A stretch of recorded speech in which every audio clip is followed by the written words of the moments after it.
இன்றைய வார்த்தை தானியேல் 9ஆம் அதிகாரம் 23ஆம் வசனம். நீ மிகவும் பிரியமானவன், ஆதலால் நீ வேண்டிக்கொள்ள தொடங்கின போதே கட்டளை வெளிப்பட்டது.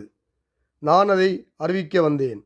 இப்போதும் நாம் சொல்லுகிற வார்த்தையை நீ கவனித்து கேட்டு தரிசனத்தை அறிந்துகொள். ஆமேன்.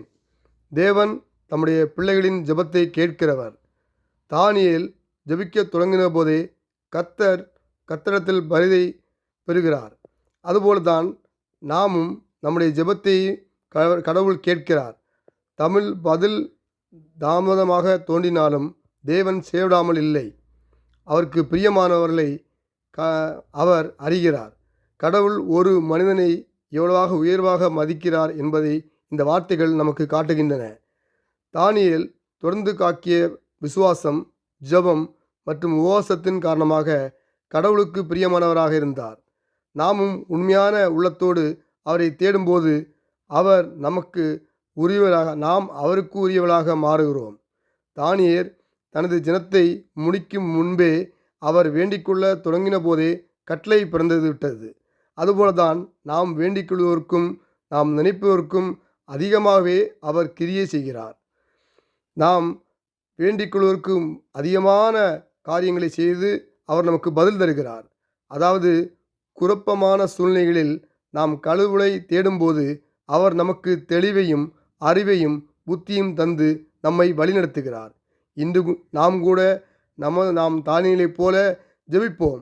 அப்பொழுது நாம் ஜெபிக்கும்போது நமக்குரிய ஆசீர்வாதங்களை தந்து தேவன் வழி நடத்துவார்.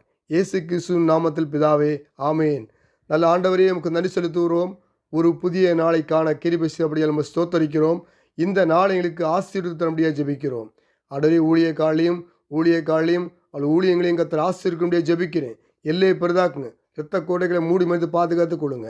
தேசத்து ஆளுநர் தலைவர்களுக்காக, அதிகாரிகளுக்காக, ராஜாக்களுக்காக ஜெபிக்கிறோம். கர்த்தர் ஆசீர்வதியும் பாதுகாத்து கொள்ளும். தேவையில்லா சந்தியும் இரத்த கோட்டைகளை மூடி மறைத்து பாதுகாத்து கொடுங்க.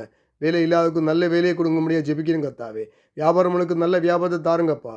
உலக பொருளாதாரங்கள் சரியான நடக்க கர்த்தர் கிருபை செய்யும்படியாக ஜெபிக்கிறேன்ப்பா. இந்த நாளையும் வசனங்களை கேட்டு ஜெபிக்கிற தியானிக்கிற நம்முடைய பிள்ளைகள் ஒவ்வொருவரையும் கர்த்தர் ஆசீர்வதிங்கப்பா. என்னோடு கூட இணைந்து பயக்கிற ஒவ்வொரு குடும்பங்களையும் கர்த்தர் தனித்தனியாக பேராக ஆசீர்வதிக்க முடியாது ஜெபிங்க கர்த்தாவே.